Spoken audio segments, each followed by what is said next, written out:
So you want to love them both? Oh, yes, yes. Good heavens, Prince, what are you saying? Come to your senses.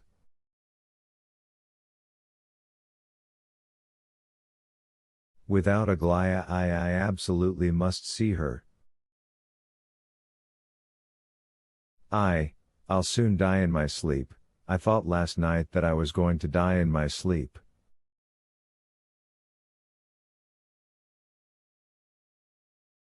Oh, if Aglaya knew everything, that is, absolutely everything.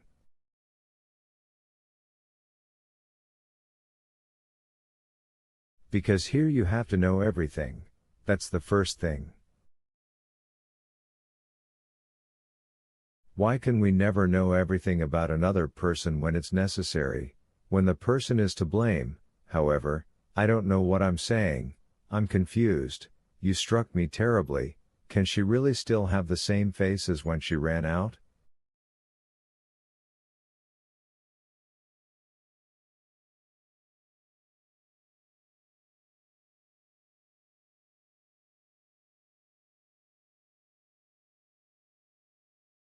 Oh, yes, I'm to blame.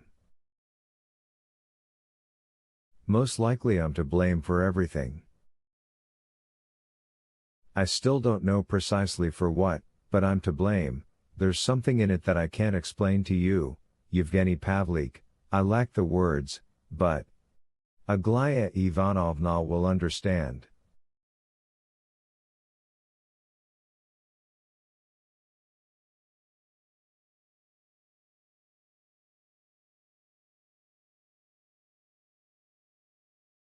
Oh, I've always believed she would understand. No, Prince, she won't understand. Aglaya Ivanovna loved as a woman, as a human being, not as an abstract spirit.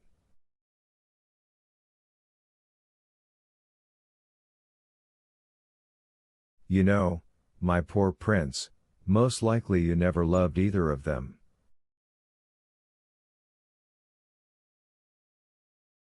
I don't know, maybe, you're right about many things, Yevgeny Pavlik.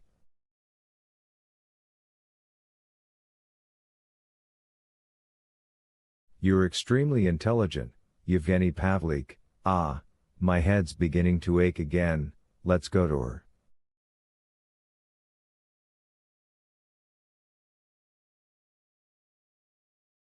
For God's sake, for God's sake. I tell you, she's not in Pavlovsk, she's in Kolmino. Let's go to Kolmino, let's go now. That is impossible. Yevgeny Pavlovich drew out, getting up.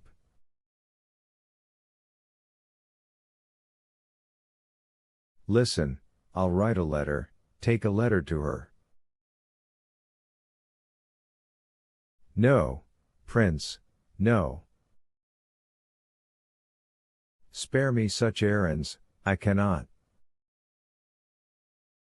They parted. Yevgeny Pavlovich left with some strange convictions, and, in his opinion, it came out that the prince was slightly out of his mind.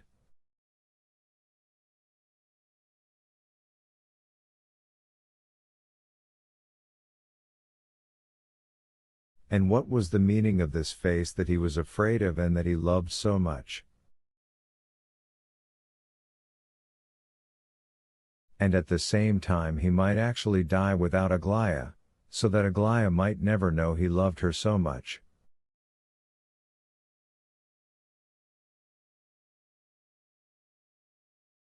Ha, ha. And what was this about loving two women? With two different loves of some sort? That's interesting, the poor idiot. And what will become of him now? X. The prince, however, did not die before his wedding, either awake or in his sleep, as he had predicted to Yevgeny Pavlovich.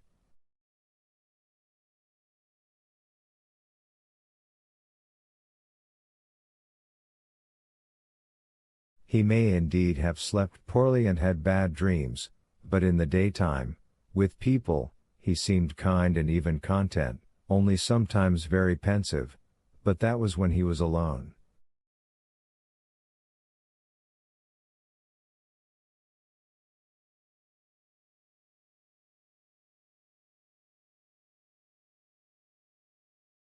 They were hurrying the wedding. It was to take place about a week after Yevgeny Pavlovich's call.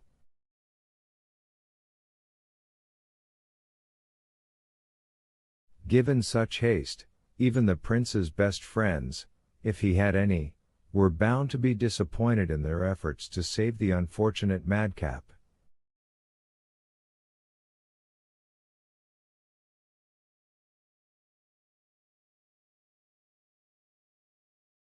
There was a rumor that General Ivan Fyodorovich and his wife Lizaveta Prokofyevna were partly responsible for Yevgeny Pavlovich's visit.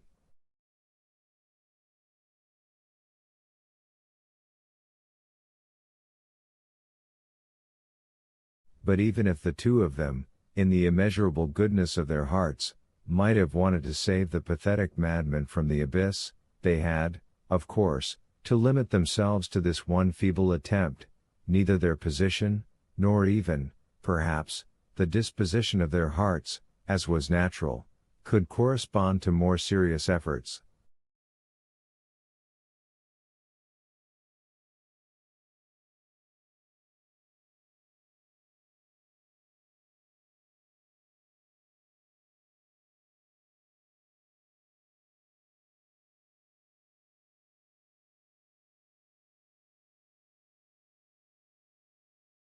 We have mentioned that even those around the prince partly rose up against him. Vera Lebedev, however, limited herself only to solitary tears and to staying home more and looking in on the prince less often than before. Kolya was burying his father at that time. The old man died of a second stroke 8 days after the first.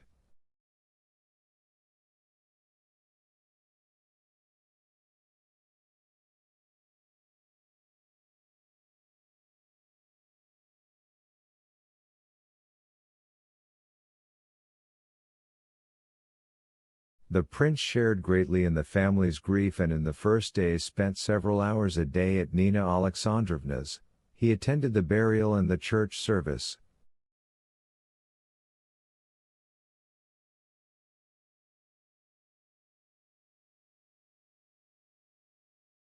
Many noticed that the public in the church met the prince and saw him off with involuntary whispers.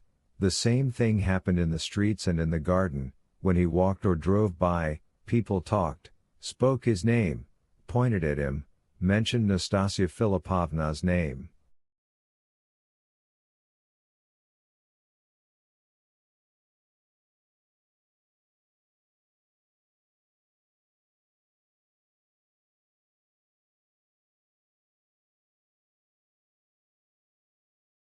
She was looked for at the burial, but she was not at the burial. Neither was the captain's widow, whom Lebedev had managed to stop and cancel in time.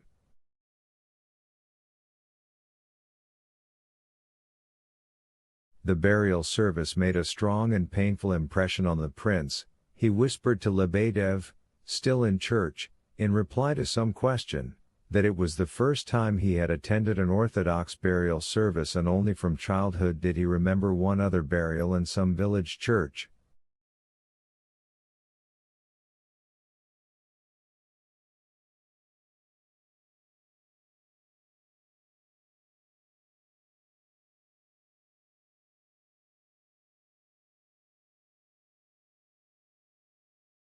Yes, sir, it's as if it's not the same man lying there in the coffin, sir, as the one we set up so recently to preside over us. Remember, sir? Lebedev whispered to the prince. Who are you looking for, sir?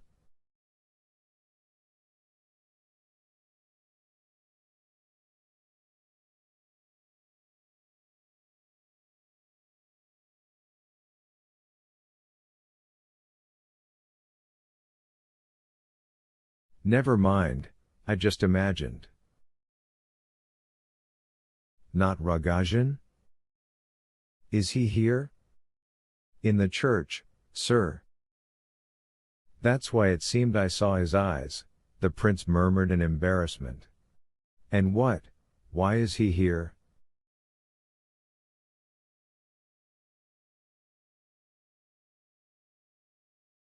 Was he invited?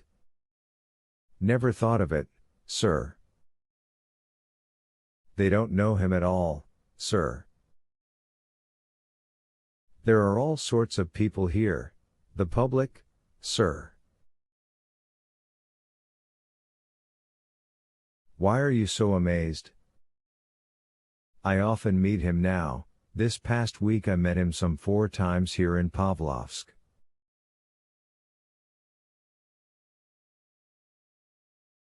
I haven't seen him once, since that time, the prince murmured.